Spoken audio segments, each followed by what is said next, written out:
मर जाना कबूल है, उनके साथ जाना हमको कभी कबूल नहीं है। ये अच्छी तरह जान लीजिए, मर जाना कबूल है, उनके साथ जाना हमको कभी कबूल नहीं है। ये अच्छी तरह जान लीजिए।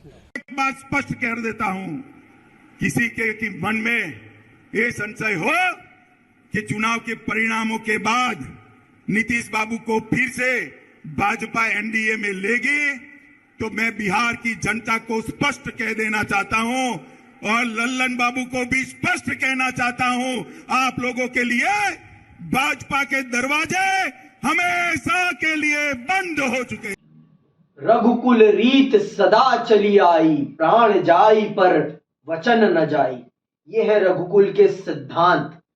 पर आज की राजनीति में कोई सिद्धांत नहीं है। बिहार बुद्ध का बिहार भारत के पहले यशस्वी सम्राट अशोक का बिहार, और वहां आजकल राजनीति अपने पतन पर है। राजनीति का कोई सिद्धांत नहीं है। जो कहते हैं अपने आप को कि हम तो राम के सिद्धांत का अनुसरण करते हैं, वो खुद थूक कर चाटते हैं आज के टाइम पर। चाहे वो नीतीश जी हो, चाहे वो बिहार की भाजपा सरकार क्यों ना हो, चाहे वो हमारे गृह मंत्री क्यों ना हो, कहते तो हैं कि अब एनडीए में नीतीश बाबू को नहीं लिया जाएगा, नहीं सम्मिलित किया जाएगा। लेकिन जहां दिखी सत्ता की अभिलाषा, वहीं आ गए नीतीश बाबू फिर से घर वापस। ये है सिद्धांत। और वहीं नीतीश बाबू कहते हैं कि मर जाएंगे लेकिन वहां वापस नहीं जाएंगे। यही नीतीश बाबू हैं। यही नीतीश बाबू हैं कि अगर इनको क्रेडिट ना मिले तो ये कहते हैं कि हम आपके साथ नहीं रहेंगे। क्या आप राजनीति क्रेडिट के लिए कर रहे हैं या जनता के कल्याण के लिए? आप मुख्यमंत्री हैं, आपके पास उस राज्य का पूरा मीडिया है और आप कह रहे हैं आपको क्रेडिट नहीं मिल रहा। ये कैसा आरोप है? क्या नीतीश जी सिर्फ क्रेडिट के भूखे हैं? इतने सालों से वो बिहार के मुख्यमंत्री हैं, वो बिना क्रेडिट मिले ही हैं। आप बताइए, आप सब बताइए मुझे कमेंट बॉक्स में मेरे। इसी के साथ मैं अपनी भारत सरकार और भाजपा सरकार से भी प्रश्न करता हूं, क्या यही राम के सिद्धांत हैं? राम के सिद्धांतों का सिर्फ राजनीतिकरण करने के लिए हैं आप लोग, या फिर उनका सही में अनुसरण करने के लिए हैं? ये बताएं मुझे। आप दूसरों पर तो आरोप लगाते हैं कि वो राम को नहीं मानते। आप कितना मानते हैं? आपने कितना उनका अनुसरण किया है? सिर्फ मंदिर बनाने से राम नहीं आएंगे। मंदिर से शिक्षा का प्रसार करना पड़ेगा राम के सिद्धांतों का, तब राम आएंगे, तब राम राज्य आएगा, तब सच में राम जैसी जनता बन पाएगी, तब जाकर देश तरक्की की तरफ जाएगा।